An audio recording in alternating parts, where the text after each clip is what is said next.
आइए सीधे अब आपको लखनऊ लेकर चलते हैं, जहां महर्षि वाल्मीकि जयंती पर मुख्यमंत्री योगी आदित्यनाथ क्या कुछ कह रहे, सीधे सुनवाते हैं। क्योंकि महर्षि वाल्मीकि जैसा त्रिकालदर्शी ऋषि इस बात को जानता था कि चरित्र से युक्त व्यक्ति ही लोक कल्याण का माध्यम बन सकता है, राष्ट्र कल्याण का माध्यम बन सकता है। और याद करिए ना, यही बात तो जब स्वामी विवेकानंद शिकागो की धर्मसभा में गए थे, उनकी वेशभूषा को देख करके वहां के लोग हंस रहे थे, विदेशी हंस रहे थे।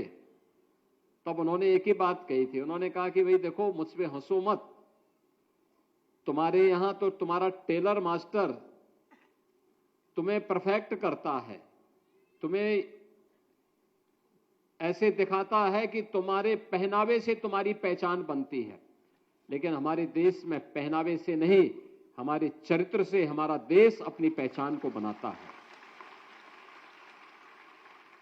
चरित्र हमारे लिए महत्वपूर्ण है। और यही प्रश्न भगवान वाल्मीकि के द्वारा देवर्षि नारद से की जाती है कि चारित्र एण च को युक्त, कौन ऐसा व्यक्ति है जो चरित्र से युक्त है। और उसका जवाब भी उन्होंने स्वयं अपने आगे की लाइन में उन्होंने दे दिया। यानी आगे की, जब उन्होंने वाल्मीकि रामायण लिखना शुरू किया, अपने आदि काव्य को लिखना शुरू किया, उन्होंने पूरी कथा को राम पर आधारित किया। तो उनका जवाब भी था कि राम को मैंने क्यों आधार बनाया। तब उन्होंने कहा था रामो विग्रहवान धर्म, क्योंकि राम ही साक्षात धर्म है।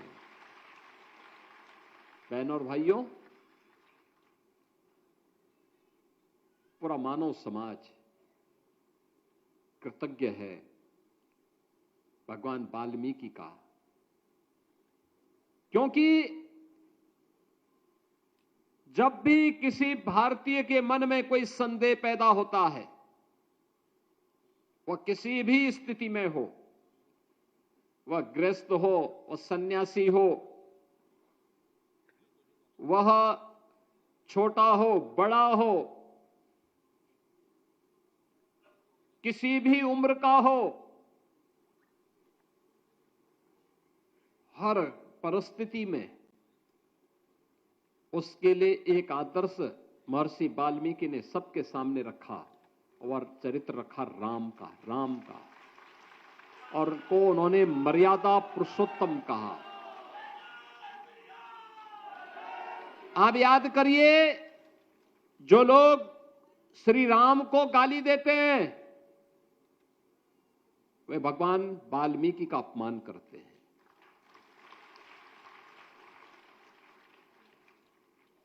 और जो भगवान वाल्मीकि का अपमान करते हैं, वे भगवान राम का भी अपमान करते हैं।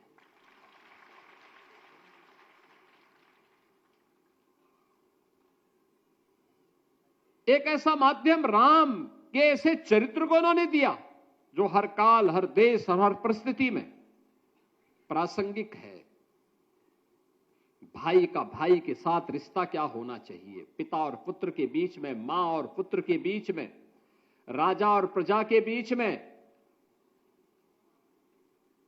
क्या संबंध होने चाहिए, क्या रिश्ते होने चाहिए, यह भाव अगर किसी ने भरा तो मर्यादा पुरुषोत्तम कह करके, यानी पुरुषों में सबसे उत्तम। और वो उत्तम क्यों? क्योंकि उन्होंने एक मर्यादा तय की है हर एक कार्य की। उस मर्यादा की लक्ष्मण रेखा को कभी राम ने उल्लंघन नहीं किया, और यह आदर्श किसी ने दिया तो भगवान वाल्मीकि ने हम सबके सामने प्रस्तुत किया। ऐसे भगवान वाल्मीकि की आज पावन प्राकट्योत्सव है, यानी पावन जयंती है। और जयंती के अवसर पर हर देव मंदिर में अखंड रामायण का पाठ चल रहा है। अखंड रामायण का पाठ भगवान वाल्मीकि की फोटो लगा करके हर श्रद्धालु, कोई भी कथावाचक होगा भारत का, वह सबसे पहली वंदना भगवान वाल्मीकि की ही करता है।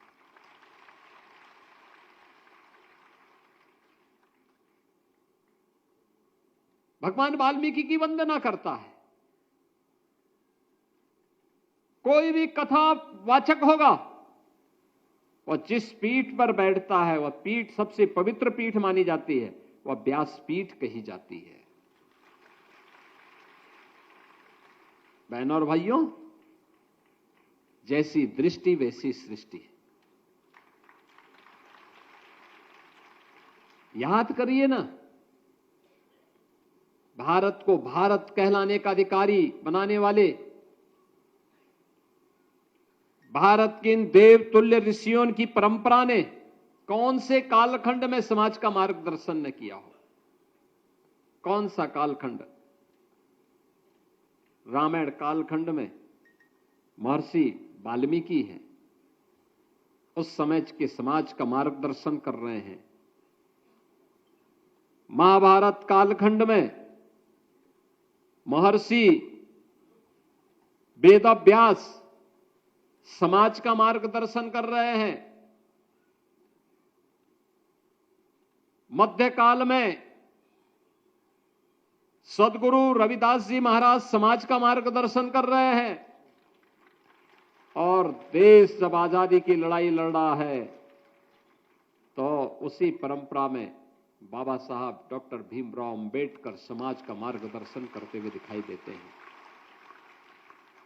यानी सब की दृष्टि एक ही है, और जिसको प्रधानमंत्री जी कहते हैं एक भारत श्रेष्ठ भारत, जिसके बारे में प्रधानमंत्री जी कहते हैं सबका साथ सबका विकास, यह दृष्टि वहीं से प्रारंभ होती है। यही तो राम राज्य है, यही राम राज्य है, जहां जाति के नाम पर, मत और मजहब के नाम पर, संप्रदाय के नाम पर कोई भेदभाव न हो। यही तो मध्यकाल में संत रामानंद जी ने कहा था कि जाति पाति पोछे नहीं कोई, हरि को भजे सो हरि का होई।